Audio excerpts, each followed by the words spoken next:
So our talk today is Bhagavad Gita, a guide to the parent-child relationship.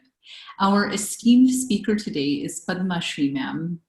Ma'am is a retired professor of physics of Mount Carmel College here in Bangalore. As a devoted disciple of Swami Chinmayananda, she developed a deep interest in the study of Hindu philosophy under his guidance. Padma Shri Ma'am frequently gives discourses on the Bhagavad Gita, Upanishads, Ramayana, texts by Adi Shankaracharya, and many others. Her mastery over areas such as philosophy, Sanskrit, physics, and metaphysics, and her gift as an effective communicator has blessed her with the unique ability to deliver powerful, passionate talks in a way that leaves almost all who attend wanting to come back for more. I first met Ma'am several years ago. Many of us yoga students were chasing our amazing yoga teacher, Mala Ma'am, for more information about the sources of yoga teachings. Mala Ma'am promptly referred us over to her own professor, which was Padma Shri Ma'am. I still remember the very first Gita class I attended, sitting in her living room. I was clearly hooked. Almost 2.5 years have now passed, and I still feel the same sense of awe, wonder, and gratitude every time I am sitting in front of her for a talk. I feel very grateful to be learning from such a generous scholar. Since then, Ma'am and her son, Sri Darshan, who is an accomplished scholar in his own right, they have lovingly begun Bal Vihar classes for kids every Sunday so that even future generations can benefit from these teachings. After the class on the WhatsApp group, I will share the details of their weekly classes along with the books they have recently written and published. With that, I warmly welcome Padma Shri Ma'am. Thank you, Shaina, for that very sweet introduction. Namaste to all those who are there in front of me. Before I start with the topic that has been given to me, I would like to say, first of all, it's a very, very big topic, large. It's expansive, it's deep. There are so many aspects which we can go through, which we should go through. Therefore, what I will be doing in this 1 hour is not even the tip of the iceberg. It's going to be the tip of the iceberg, if I may say so. So let's see how much we can. It's just touching on the border. It's like, it's a glimpse, bird's eye view, not even that. Later on, we will see if necessary, maybe we can go into it a little more deeper. And the other thing before I start is, Shaina had given me 10 questions related to today's topic. I have tried, or I shall try to incorporate the answer to those questions in my talk. So if there is anything that has not been answered, you can always get back to her, put it onto her group, and then she will let me know, and then I can surely again answer your doubts. Now, one day with my guru, Swami Chinmayananda, young couple came to take his blessings with their small little kid, 2-year-old, 3-year-old child, a son. So they offered their pranams to Swamiji, and then the mother asked him, how do I teach, Swamiji? Please tell me, how do I teach my child to become a good person? I want him to become a good child, a good youngster, a noble citizen, because our children are the future citizens of our country. So how do I do that? So I will start with what he told her. So he told her, I'm reading it out, you don't have to mold or teach him. You just don't have to do anything at all. You just lead a pure, sincere, honest life full of values. And even there, keep on improving as a person. He will be fine. Automatically, he will get inspired. And then also he added, never preach to the child.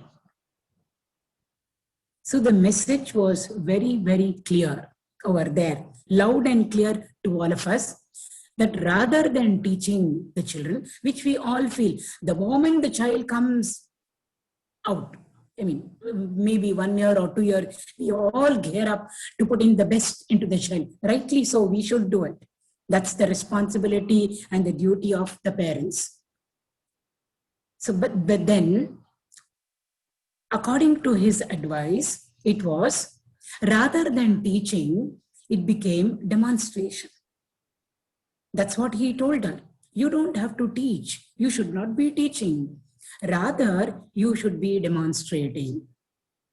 Why? In another place, he very beautifully said, values cannot be taught. They have to be caught. There's a very beautiful significance behind it. When we teach the children values, it means the values are there with us. Whatever we have, only we can give to the children. What we don't have, we can never give to them. So first of all, he is saying, completely you be full of those good values. Cultivate them within yourself first, before you even attempt to give it out to somebody, whether it is children or whether it is anybody else outside. First, we must have it in us. So when we have something, only then we can teach. It is taught.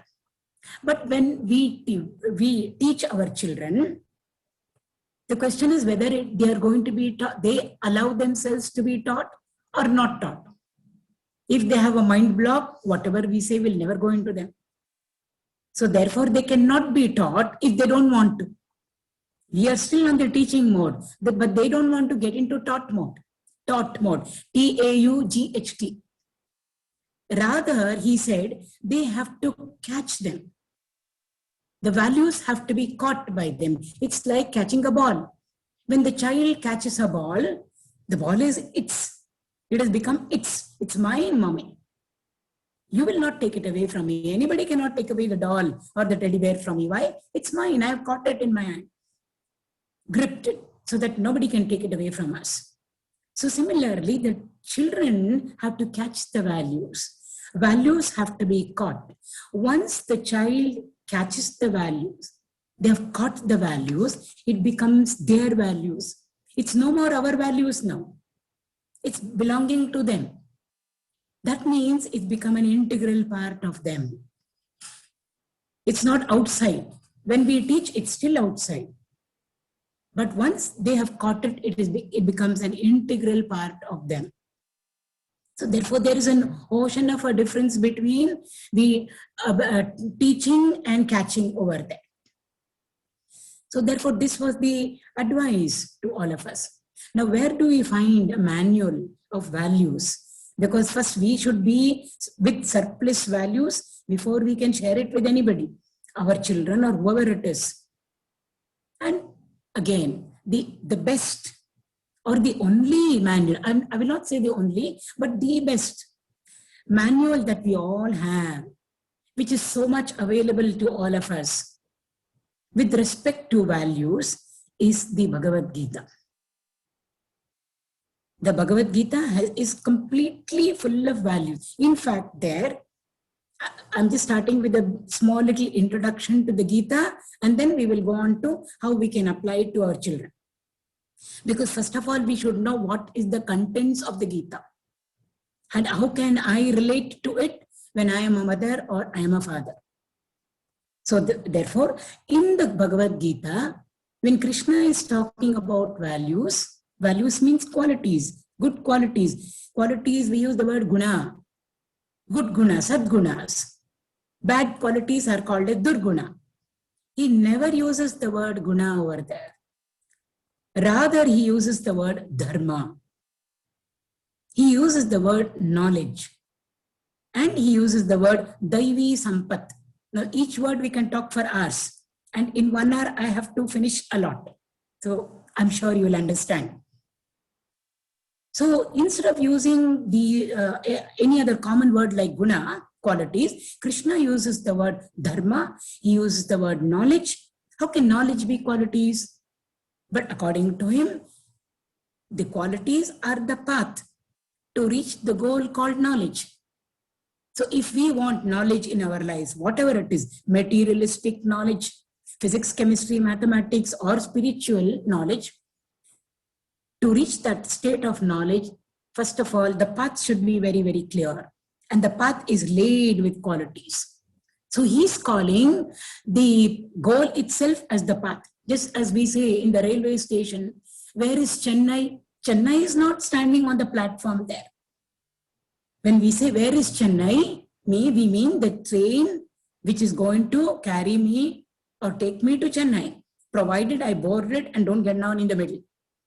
So the goal itself, sometimes the name of the goal is totally associated with the path.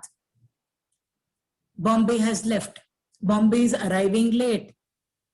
The train from Bombay or to Bombay or from Chennai. So similarly, when we want knowledge, when we want to be a righteous person, dharma, that is a goal we want to reach now. Good citizen, good person, righteous person. Knowledge I want, of course, in my life. For all that, so the end or the goal has been completely here made into the path. So the means have become the end. Krishna sees no difference between the path and the goal, the means and the end. He calls them both as one. He gives one word for both of them. So therefore, he calls them as dharma. He calls them as knowledge. He calls them as daivi sampat. Sampat means wealth. What is the real wealth which one should possess? Daivi sampat means good, divine. Divine estate is the good values. Devilish estate is the bad values, the bad qualities. So the entire Gita is laden with this. Only we need to approach it in the right way. So actually, the entire Gita is 700 verses. If we take the first word and the last word and put them together, it becomes Dharma Mama. So between these two tiny words, we have the whole of the philosophy of Gita packed over there. So what is it talking to me about? The Bhagavad Gita, simple 2 words. It's talking to me about Dharma Mama. We can switch, reverse the 2 words in order. Dharma Mama becomes Mama Dharma. Dharma is what? Simple meaning. In this place, in this time. So space-time included in this situation or circumstance. How do I conduct myself for my own welfare and well-being, and also include in it everybody else's welfare and well-being, starting from my own family onwards, extended to society, extended to the state and the country. Charity starts at home. So if we are not okay at home, we cannot be okay in society or as a citizen. So the whole of the Bhagavad Gita there, so beautifully, what is it teaching me? Simple, it's teaching me dharma. Whose dharma? Not somebody else's dharma. Hey, you do this, you do that, you should not do that. No, the word mama means mine. It becomes, at this point of time, Gita becomes very personal to us. It's talking to me, my dharma. My dharma of what? Whatever I am right now. It's not talking to me only my dharma when I take to the spiritual path, when liberation and moksha becomes my aim goal. No, wherever I am. For Arjuna, it was the battlefield. Arjuna is made to realize his dharma. So that he says, my dharma, mama dharma is this. And what was it? To fight over there. To be on the right side and fight. So therefore, for each one of us, the Gita is in essence, Mama Dharma, my Dharma, my Dharma. In fact, Swamiji calls it as the art of man-making. We don't need anything else.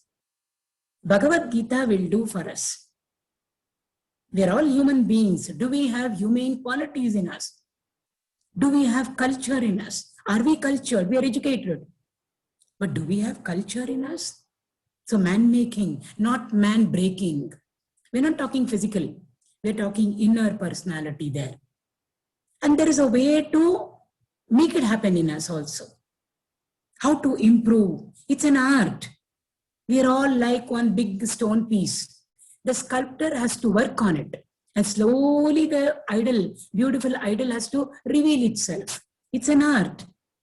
So similarly here also, it's an art which we, the Gita, which is a man-making science, we apply it to ourselves, and the whole thing, it slowly, there is an art to it, very, very subtle. It very beautifully takes away the unwanted things in us, the unwanted qualities in us, constitute physically, emotionally, and intellectually, and also spiritually. We are 4 layers over there, complex personality there. So there is a way of doing things. It can't be forced on us. It can't be thrust on us. It's an art. Art is always slow, it is. To bring out the beauty, we can't be hasteful. Haste makes waste. So he used to call it as the art of man-making. Now, how can we apply it to us? Okay. How to apply it to us? Gita is like a mirror. The Bhagavad Gita is like a mirror. Whatever comes in front of the mirror will truly reflect back to it. So when we go to the mirror, approach the Gita as a mother, it will talk to us how we can be a good mother, art of mother making. If we approach the mirror, Gita, like a father, because father, mother, slight difference will be there. The art of father making, I'm just using word. If a political leader approaches the Gita and invokes her, how to become a good political leader? If students approach the Gita, examination, how to excel as a student, as a good student, and get excellent results. We don't need a prime minister every year talking to the students who are so examination fever. We don't need it if we have approached the Gita, or we as parents have put it into our children.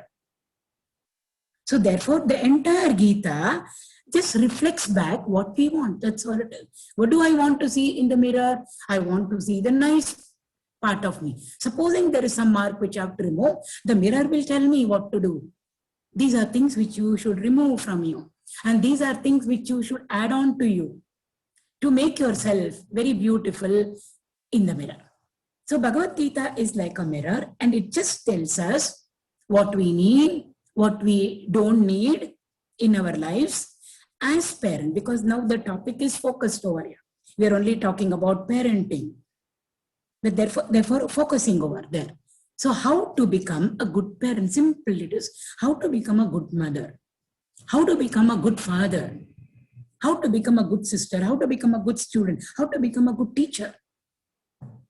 It's as simple as how to become a good political leader. We know the situation in the country now. So therefore, this is what the entire Gita. Therefore, Bhagavad Gita becomes indispensable for all of us. So with this little bit of a background, we will go into how we can apply it to ourselves. The main thing for all of us as parents, when children were born, only 2 things. How can I bring up my child? Or how should I bring up my child? Upbringing is number 1. Number 2 is, upbringing means what all do I put into my child? It's not only the food that we give to the child. The very beautiful, I'm just quoting our great saints, nothing to be taken very personally or, in any other way. Great saint, because they're all people who will, when they write something, it's the truth, it's the facts, whether we like it or not, but facts. The very beautiful, a small little kirtan in Kannada that he has written, Chandavaito, Shivane Chandavaito, oh Shiva, oh Lord, wow, just look at what I'm seeing in front of me. Chanda means wow, wonder, just look at things, how they are happening.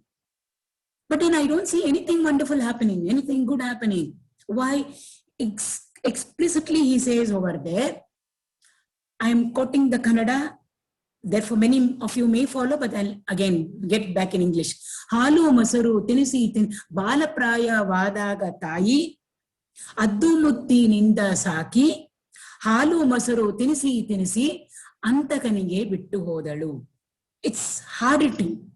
It's real hard hitting. He says, balapraya vadaga, when our children are small, balavasta, small, balapraya vadaga tayi, mother. That is why Matrudevo Bhava in our tradition. If the mother can do her job, because the child is going to reach whatever it has to reach and wants to reach, whether it is in the materialistic field or the spiritual field.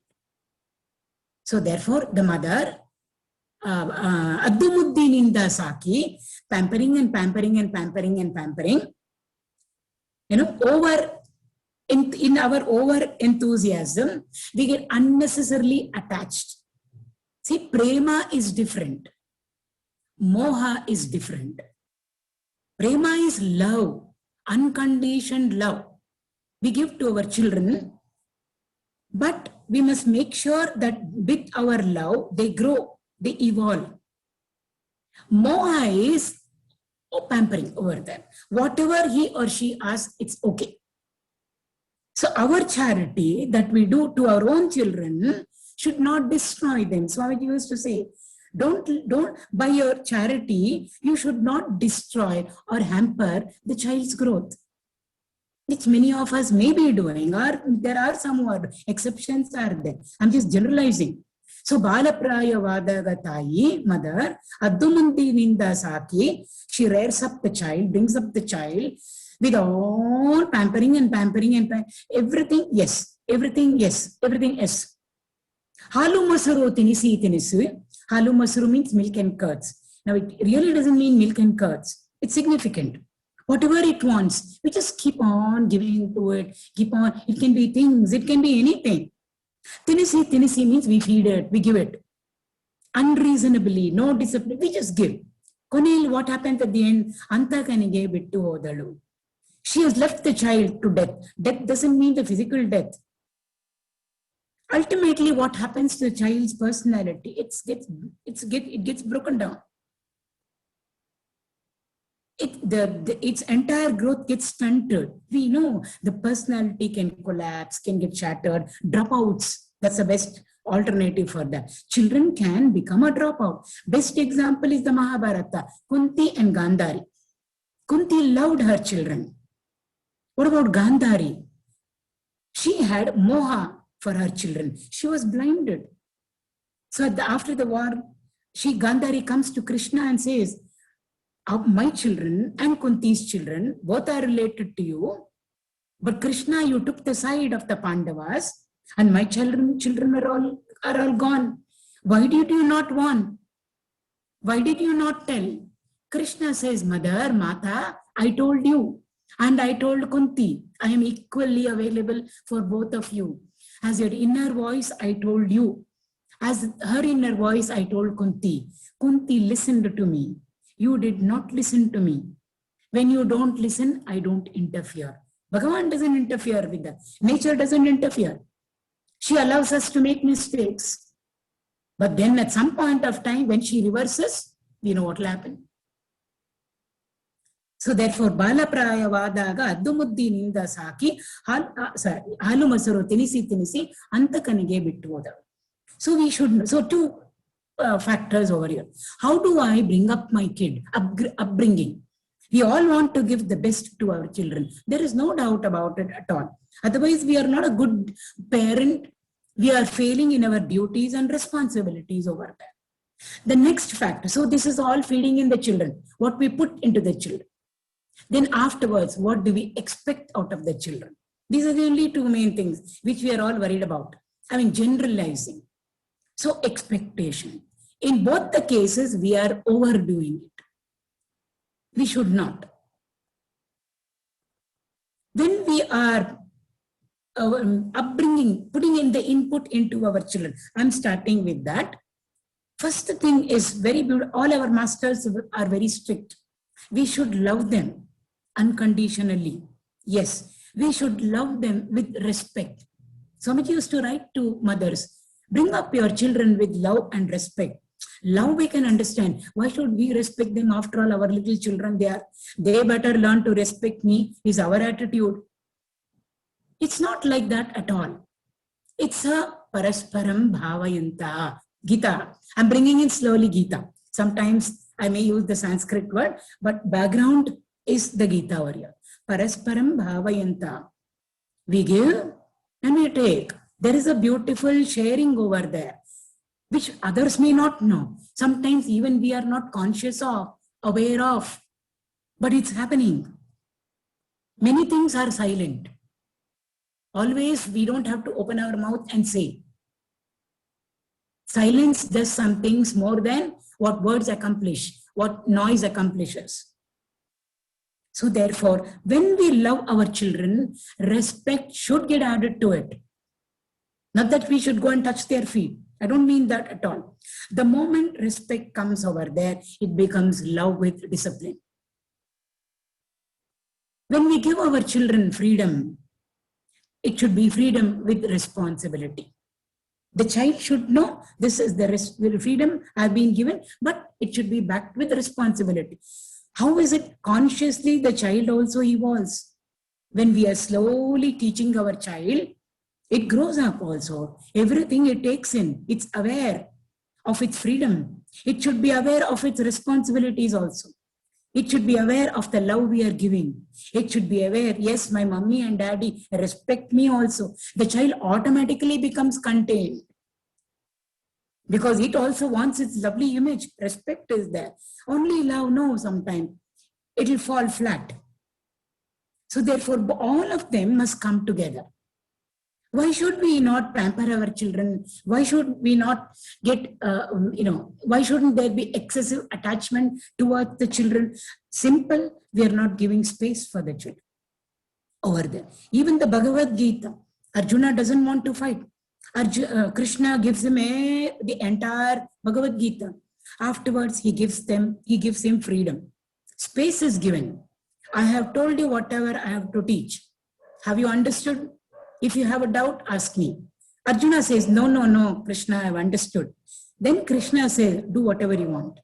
Just see the freedom given over there. I have told you everything that I have to tell you. Now you do what you want to do. So there are some questions that have already been incorporated. How should I do? Destiny, free will. We do our best. Again, our capacity, our capability, our ability. The Lord, the higher, the reality knows our intention. Motives and intention should be very, very genuine, transparent it should be. Lord knows. We may not know. Others may not know, but we should know how connected we are with Him. So therefore, full freedom is given to Arjuna over there. Do whatever you want. Arjuna gets back to Krishna and says, I will do whatever you say.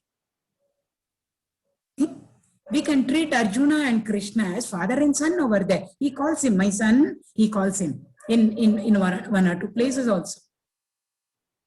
So therefore, over here, space should be given for their growth. Otherwise, they'll become stunted. We are suppressing them. Many of their beautiful talents and gifts, God-given talents and gifts, will get crushed in the beginning itself. The first few years are very, very important for a child. Afterwards, it's very difficult to work on them. So Swamiji used to say, catch them young. That is why the Chinmaya mission in the 1960s or the late 50s, Balavihar classes were started. And the motto over that, the caption, if I may say so, was, he used to address the parents and say, help me to help you. Help me to help you, mean you as parents. I'm going to help you to bring up your children in a better way. For that, yes, we need your children in the Balavihar.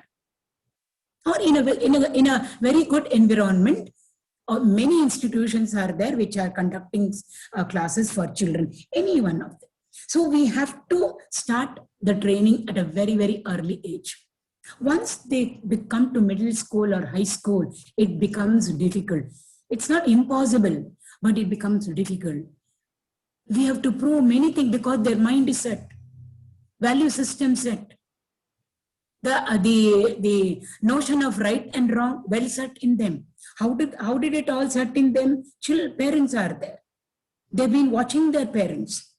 Children are imitating. They imitate. Students imitate. In LKG, UKG, they come back home and imitate their teachers. Children imitate the parents, father. Children imitate the mother. Children imitate their teachers. Now, after a certain age, they don't imitate. So it starts at body level. If an imitation is going on at body level, it must be very subjective. What's inside is coming out over there. So therefore, how do we handle them after a certain age? It becomes difficult in the context. Each one of us is unique. Each of us as a parent have our own problems. So it's always actually a one-to-one. I'm making a general, I'm just giving out information generally. So we have to start when they're very, very, very, very small over there. And again, there is nothing like an old method and a new method. Methodology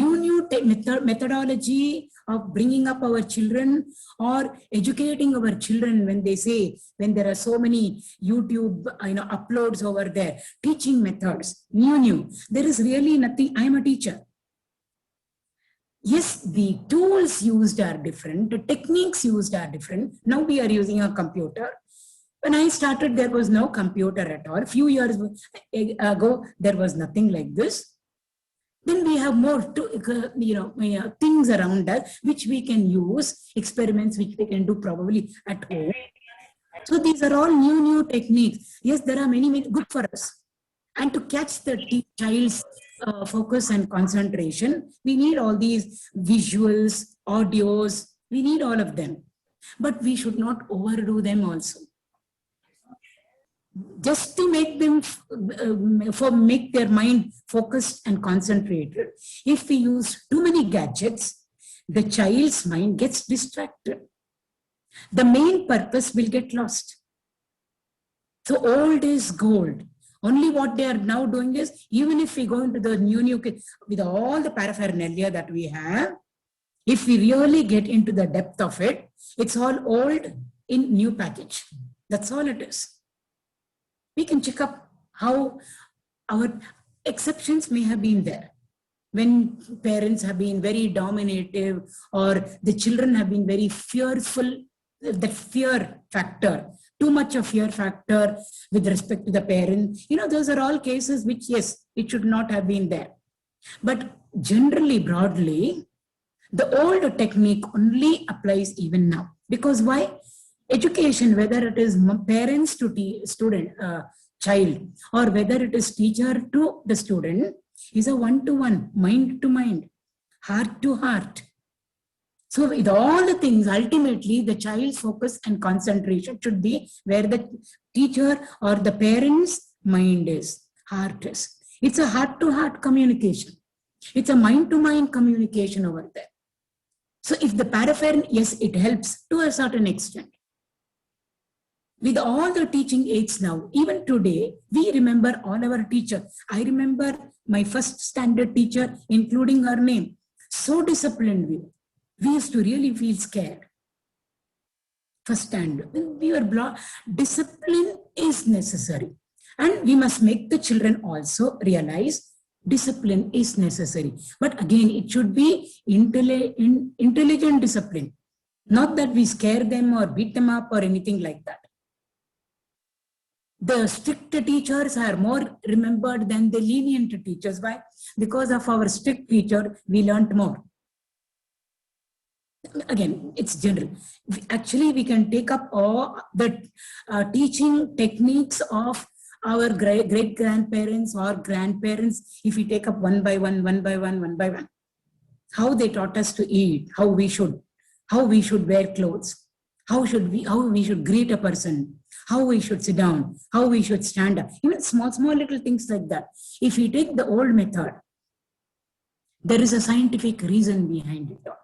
Only they never told us the meaning. They only said, do it, we did it. Or somebody did it. Don't do it, okay. But they never gave us a scientific reason behind They asking us to do this or that. Nowadays, children question us, why are you telling me to do this, mommy? Why are you telling me not to do this, mommy? We don't know. But if we can convince them, I'm sure they'll take to the right path. So all the earlier old ancient teaching techniques for parents to child, how they brought up, if you look at all of them, which look outdated, which looks ancient, there is a scientific reason behind it all. One by one, we can pick it up. It's so good for our entire personality, wholesome integration, wholesome growth of our personality, physical, mental, intellectual, and spiritual. They never only catered to outside, only comforts of the body. No, they catered to all the levels. Up to the spiritual of the child, it was catered to. Therefore, there was insistent over there. Sit like this, eat like this, drink like this, open your mouth and talk like that. Like I said, we can pick up each one of them. That's a completely, it'll go to hours and hours and hours. So therefore, old is, again, yes, new techniques should be, put in, and we give out the best that we can to our children. Afterwards, what? We do our best and leave the rest. Krishna tells us in the Bhagavad Gita, Karmani eva adhikaraha. You have the right only over your actions. Make sure your actions are okay, good, beneficial. That is possible only when our motives and intentions are clean and pure. Rest of it, leave the result to nature. Leave the result to him. Things will get taken care of. Nature is a cosmic intelligence system. What we give will come back to us. It will take time. So therefore he says, you just do your best. How should I do? He says, become a role model. In the 3rd chapter, he says, Shrestha Purusha is the word used over there. Shrestha Purusha means the best. The best means, simple language, I am just using the word role model. Become a role model. Our role models should not be celebrities. The cinema stars, somebody else outside. That's where many of our youngsters have got deviated and diverted. Who should be our role model is very, very important for us. Bhagavan says, leave alone the outer world and your role model outside in society. First, become a role model at home. That's why I said charity begins at home. Can I be a role model? Of course, we are all role models for our children. Doing like this, I also should do like that. Daddy is doing like, children are so innocent, so sweet, they pick up things. All that we should do is watch them. The thing is, we don't give them quality time. They are responding, reciprocating back to us. They're imitating us. Every moment of their life, they're imitating us. So therefore, Krishna says over there, become a role model for your children. All that we need to do is just, if we can be a good role model for our children, we can't be a role model for everybody's child. Our children, if we can take care of, we as parents. And if every parent can do that, nation, glorious state, glorious society taken care of, everything gets taken care of. So he says over there, Yadyat acharati shreshta tattad evetaro jana. Shrestha Purushas. Whatever they do, whatever we do, children imitate.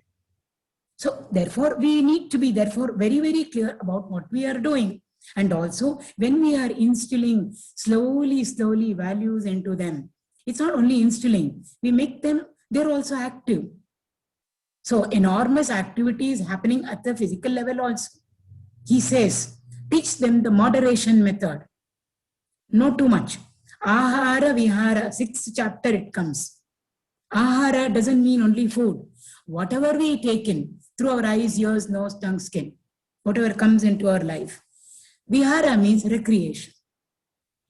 How we respond. In both of them, yukta, be moderate. If we are moderate, they will also be moderate. Yukta swapnava bodhasya. In swapna means sleep.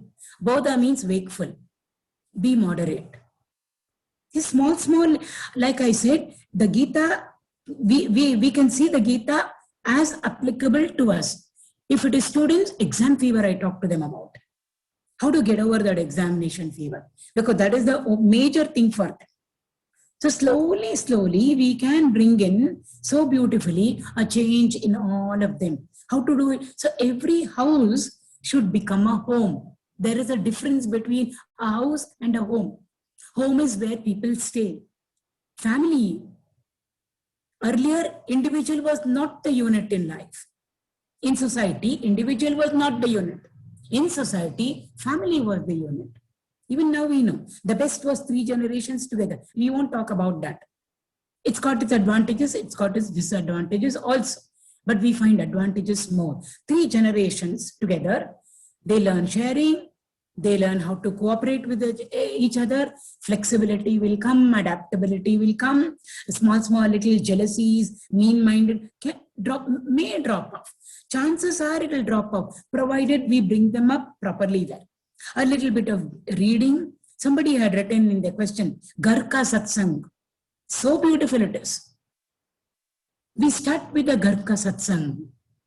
So we are in the morning, grandmother will sit over there, early morning, she will not say wake up. Then we will say no, or we'll say something rude or keep quiet, granny, party, Ajji. So she will there sing a song in her own tune. There is no tune over there at all. What will she say? She will not say, you wake up, you wake up. She will say, hey Ranganatha, wake up. Hey Krishna, get up. Now when she says Krishna, get up, we can't fight with her because she is waking up Krishna there. She will not leave us till we get up. But the first thing is she's put Krishna's name into her ear. Again, we can go to the glory of the Lord's name, what it does to us by simply hearing it. What the picture of the Lord does to us when we simply see it first thing in the morning. We teach our children, morning, get up. No photo of God is there. Nowadays, we don't have any picture. God is there in your hands. This is called Amritasthana. Look at them. He is there. Because of him, we are able to do things. Invoke him there. Prayer for that. So Garkas, a little bit of shlokas for reflection, a little bit for memorizing. We can't straight away teach our little children Gita. We do Gita chanting. But children take their own time to memorize. Old method. 3 times. I know of a 4-year-old child. It comes to our Balavihar class. Doesn't know how 4-year-old can't read, can't write, nothing. 3 times. We break up a shloka into 4 bits. 3 times. Keep on saying. It will pick up. That is a traditional Vedic method of imparting or learning, making the child learn.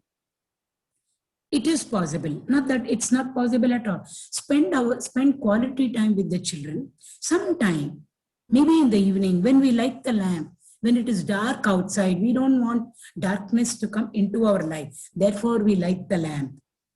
Light represents knowledge for us. All of us gather together.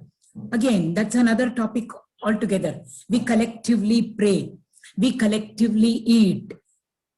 Why do we do all those things? Again, there is a reason for all that. A little bit of storytelling, a little bit of stotra, making the child learn a stotra. Small little children, when we are giving them a bath, best thing is to start teaching them stotra.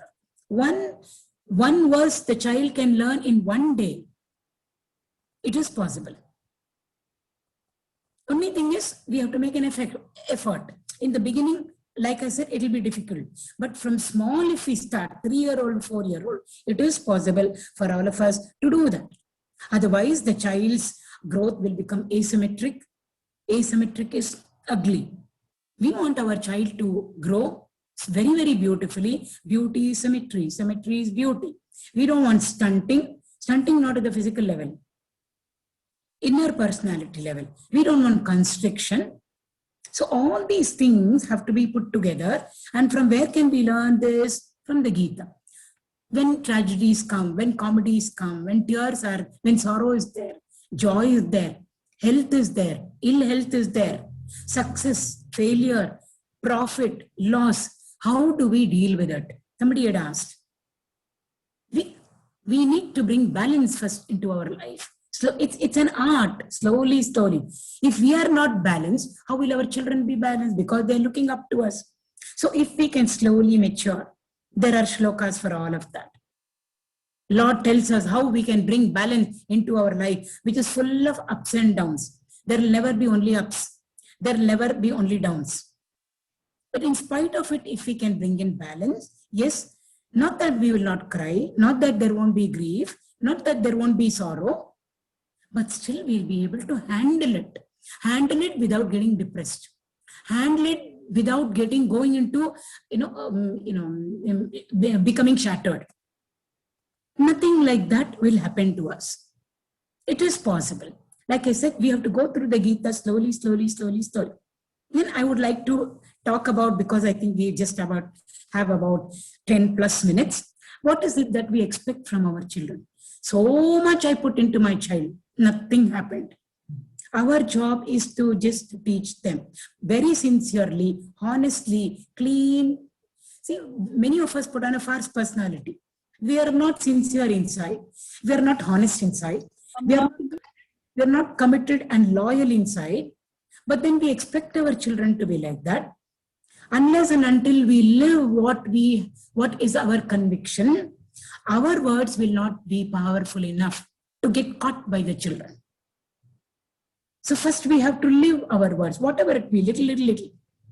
Only when we live our words and then we communicate, it will have the power to get caught by them.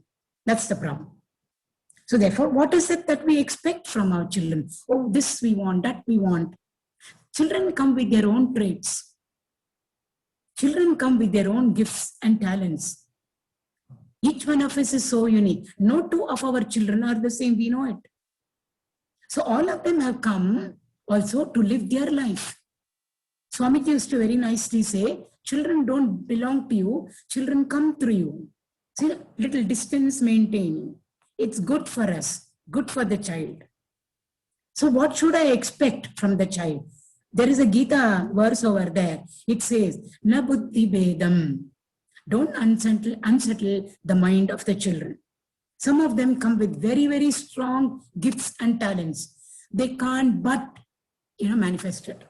We want them all to go in the same routine format that we want them to do. We must sit and talk with them. Yes, education is necessary, a degree is necessary, but along with that, we should encourage their talents, their gifts, because that is what is there predominant in their life. Now, if we suppress somewhere else, if we suppress the steam in the cooker, it will come out somewhere else. At least at the whistle, it comes out. Supposing we block the whistle, the whole thing will blow up. So therefore, we should not, again, in the context, each one of us have to check up for ourselves. We are our own judge. We are our own teacher. We need to judge where our child is, what is its constitution at all levels, and only then respond to the child, interact with the child. There is a very, very powerful shloka in the Bhagavad Gita, which I did just 2 weeks back. That's how this talk came up. So it says, it talks about Swadharma and Paradharma. Krishna says over there, take to your Swadharma. Don't take to somebody else's Dharma. Somebody else, Para means somebody. So don't take to somebody else's Dharma means Paradharma means don't imitate anybody else. You do what you have come with. Because what we have come with, our inclinations, tendencies, traits, characteristics, we are comfortable with that. It's like duck to water. But what we do is see somebody else's and we always feel they are doing something better. Theirs is much better. There will give me more profit, more glory, whatever it is in society. And we want to imitate. We want our children to imitate them. It should not be done. Krishna says it's very harmful. Thank you. Even if you feel your Swadharma is not the best, don't imitate still. Even if you die, means even sometimes it can be a failure, it can be a little bit of a loss sometimes. Every day is not Sunday. Never mind, he says.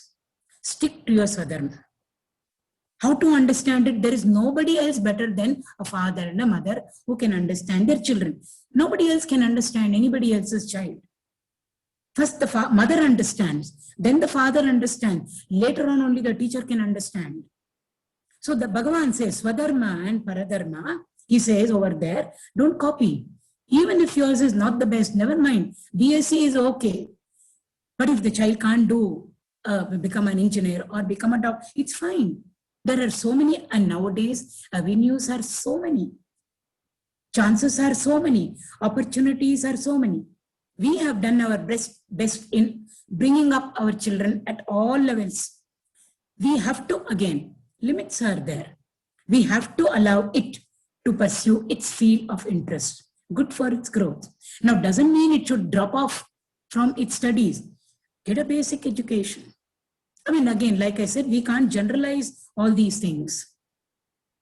So therefore, both these two factors, if we can take up, that becomes good parenting. Now, before I just wanted to, I just noted down what all the Gita is pointing out to. What all benefits are there by getting into the Gita. So I'll read it out. What is the contents of the Gita for me as an ordinary person, not as a spiritual person? And then if time permits, I would like to share 2 or 3 quickly real incidents which happened, wherein children are forced to do something which they should not be doing. And therefore, what happened to them? So again, what has the Gita got for me? It's got mind management. It's got energy management. It talks about how we can share. It talks about how we can be in harmony with our own people at home, with things around, in harmony with society, with nature. What is best for my growth? What is positivity and what is self-motivation? Gita has got all these lessons. There is a comparison between the best and not the best. Krishna talks about that. How to convert all our proficiency, knowledge into efficiency. We use this for our children who are taking examination. What is focusing and concentration? How to develop it? And how to make all our work a joyous celebration. That's the main thing for all of us. Everything is boring, routine. Krishna tells us how we can convert all our work into a joyous celebration and how to raise that work to the highest levels, which can make every little job of ours, a little meeting of all of ours, become a satsang. How can a meeting be a satsang? Yes, we can. Provided all our mind's attitude is different. So the same meeting becomes a satsang. So how to achieve all that? Bhagavad Gita talks about it. Like I said, it's not even the tip of the iceberg. Now I just would like to quote 3 or 4 illustrations quickly. There was a daughter who was pursuing her PCMB in pre-university. So the mother wanted her to get into the medical stream. I'm talking about maybe 40 years back, 50 years back. So therefore, now the mother's brother, so the mama of the girl, see, our mama is a doctor and we have only one doctor in the house. How nicely he is serving. And the doctor has got so much of this thing, importance over there. And yes, doctor is indispensable. Why don't you also follow your uncle's footsteps and become a doctor? She was trying to, all good intention, trying to convince a second PUC daughter. Father was watching all that. All these are real incidents which have happened after the mother had gone away, because otherwise it will be a quarrel between the father and the mother. The father called the daughter and said, if you really want to become a doctor, I will put you into the medical stream. Because she was good in her, science, PCMB. But if you are not interested in a medical stream, if you want to go into the engineering stream, good, I'll put you there. Those days, it was only civil, mechanical, electrical. There was no electronic computer and all those things. So if you want to wear that khaki uniform and go into the road outside and only architecture was there, girls used to go in for that. Even my time, only 2 from our batch went in for architecture. Nobody for engineering. I'm talking about those days. She happens to be my friend. We were classmates. If you want, but still want to insist, you can go in. Because once you become an engineer, only public sector, was open. There was no private sector, no company. You have to get into government job. But if you want to pursue your science, you can pursue that. Anything option is there. But just think about it. Because I know you go run 2 kilometers away when you see an injection. When you can't even stand the sight of your brother when he comes back, all bruised, blood over there, you run away. So think. So their daughter, the space that was given. Then she said, no, I want to pursue my BSc, undergraduation. Mother was a little angry. Mother was a little more than angry and all. But then they gave the choice to the student. Came up very well. See, this is how we should be. On the other hand, there was a student, my own student, one fine day, the student came to meet us all in the physics. I am from the physics department of Mount Carmel College, of course, retired now. So this student of our PUC student came back, said, what? Can I continue for another 5 minutes, 10 minutes? Shaina? Okay. Oh, absolutely, ma'am. Okay. So she came and then we said, okay, how are you? What are you doing? We remembered the face, but we couldn't remember her, name. She said, I am doing my medicine. I think you should have finished. Internship over, everything over. You must be a full-fledged doctor. Number of years, we calculated. No, I am still in the final year. How can you be in the final year still? You have passed out of pre-university long back. She said, no, ma'am. My mother and my father wanted me to become a doctor. I didn't want to become a doctor at all. I wasn't for life sciences. I wanted to become an engineer. They forced me into it because father was a doctor. I think mother also was a doctor. Nothing wrong. I'm just putting out the facts. That's all. It's all again, family to family, it's different. But the outcome is what I'm saying. They really pushed me into it and I was so angry. I was so angry with them. First year, I purposefully failed. It's horrible to even think about it. We never knew a student would do that. She has spoiled her whole life, her career. 2 years she failed in first year, MBBS. Second, she's a brilliant student. There is no question of failure. Second year, again to teach them. She said, I wanted to teach my parents a lesson. 2 years again I failed. Something like that, some 4 to 5 years she had wasted by failing deliberately only to teach her parents a lesson. She said, it's very, very, very sad to even think that such a thing should have happened to a child. Now she said, okay, now I'm in the final. But still she was angry. We anyway advised her, don't do like this, etc., and sent her away. We do not know what happened afterwards. This is one incident. And my own PUC students used to tell me, what is your problem, girls? Problem is not with us, ma'am. Problem is with our parents. Can you counsel our parents? Can you tell them that there are options available? Why do they want to force us only into a medical stream or into an engineering stream? There are other options. We don't want that, ma'am. It was as simple as that. Those days we didn't have a counselor. Now every college has full-time 3-4 counselors also. It was very sad to hear the children telling us, can you talk to our parents? They are the problems. Most intelligent, bright children. There is one more. With this, I will conclude. This is, again, a person whom I know very, very, very dearly. Her son. He had a gift, talent of playing the musical instrument called the mridanga, something like a tabla. In South India, we call it as mridang. It will be like this. Exceptional he was when he played the mridanga. Now he was in the first pre-university, first PUC.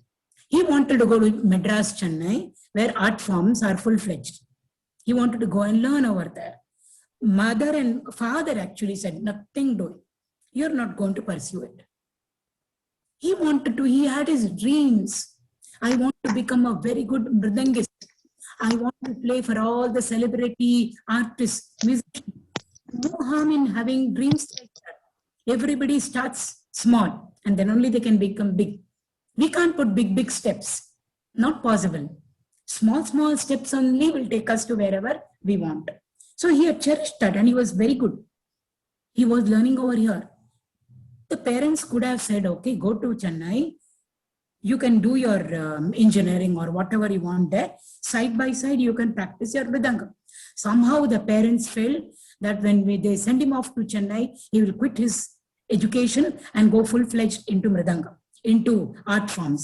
Therefore, they made him stay back. First PUC, somehow he scraped through.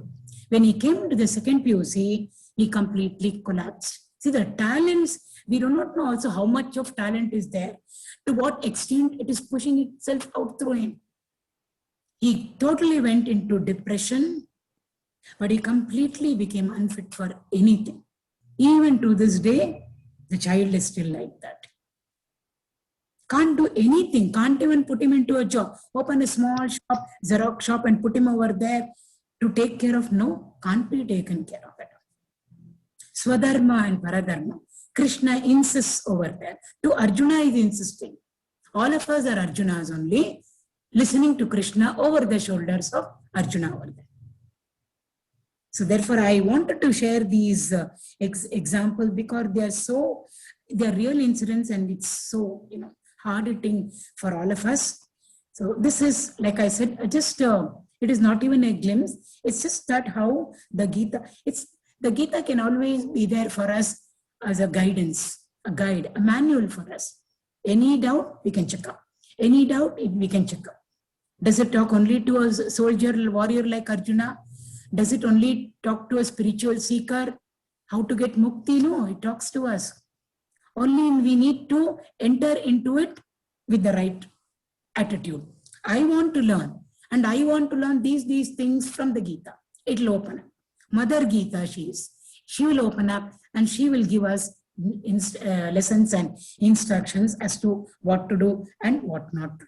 So with this, I'd like to conclude this small little talk on a guide, Bhagavad guide to a parent-child relationship. Thank you so much for giving me an opportunity to share little bit, very little, a droplet it is with all of you. Thank you so much for this patient hearing, and thank you, Shaina, for giving me this opportunity to share a few thoughts with all the parents over here. Thank you so much. Thank you so much, ma'am. I think I speak on behalf of all the attendees to say thank you so much for being with us on this afternoon and sharing with us the tip of the iceberg.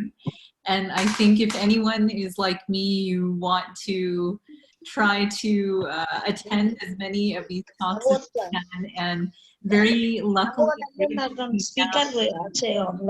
ma'am teaches her Bhagavad Gita class every Saturday at 4 o'clock. I take Bhagavad Gita classes every Saturday.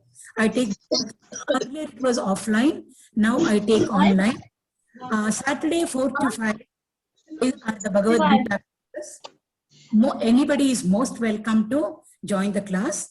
I just started with the 4th chapter, but things will keep repeating. So it's not that like, oh, we have missed out the first 3 chapters. The ideas and the thoughts will keep on repeating. So Saturday 4 to 5 is Bhagavad Gita. And on Monday, 4 to 5, I take the Rama Gita, which is a part of Adhyatma Ramayana. That's almost coming to an end. We do not know after that what. Right now, it is Rama Gita, which is a text which comes, it's the essence of the Upanishads, which comes in the Adhyatma Ramayana, which comes again in one of our Puranas written by Vyasa Bhagavan. But the Gita talks are on Saturday, 4 to 5. Anybody is welcome to join them. Shaina will give you the link for joining. Yes, and on Sundays, ma'am and her son, Sri Darshan Sir, they teach the Bal Vihar class for the kids, and all kids ages, I think we've had kids as young as 3 or 4 attend, all the way up to 15, 16 years old. So everyone is welcome. And they often go through, shlokas from the Gita as well as stories, and it's a lot of fun. So they've been doing that. There is no fee for that also. Mm-hmm. It's a class which we take. So stotras, bhajans, storytelling, old methods. Even to this day, the moment we start the Bala Vihar, ma'am, sir, story. That's how children are. 21st century children. Earlier children, grandmother, so children are children. There is really no generation gap at all. Then also we tell them, I've started it since last week, a trip to the puja room. What all we do in the puja room, what all ingredients we use there, what is the importance of them all at their level. So that, it can all be imbibed by them. Yes, Shaina. So thank you so much again, ma'am, and we'll see you very soon. In fact, next Sunday will be ma'am's talk. And between then, you're most welcome to attend her next Saturday Gita class as well, 4 to 5.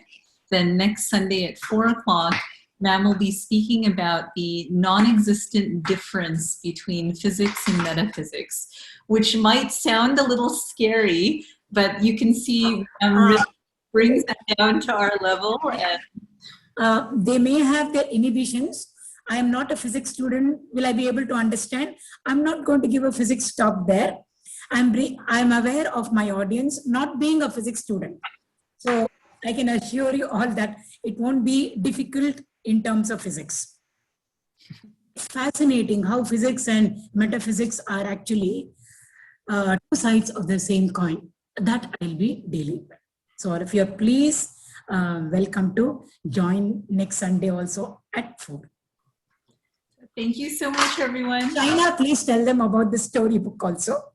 Yes, so Sri Darshan sir, ma'am's son who takes the Balvihara class, has written written and published 2 really amazing books in just the last few months they've come out.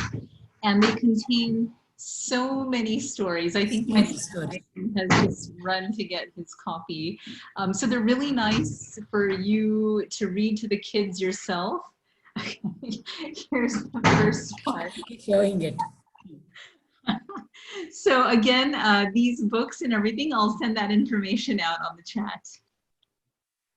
Yeah, thank you so much, everyone. We'll see you all soon. Thank you. Namaste. Namaste, namaste, namaste. Thanks, ma'am. Thanks, Shaina. Thank you. Thank you, ma'am. Namaste. Thank you, ma'am. Thank you.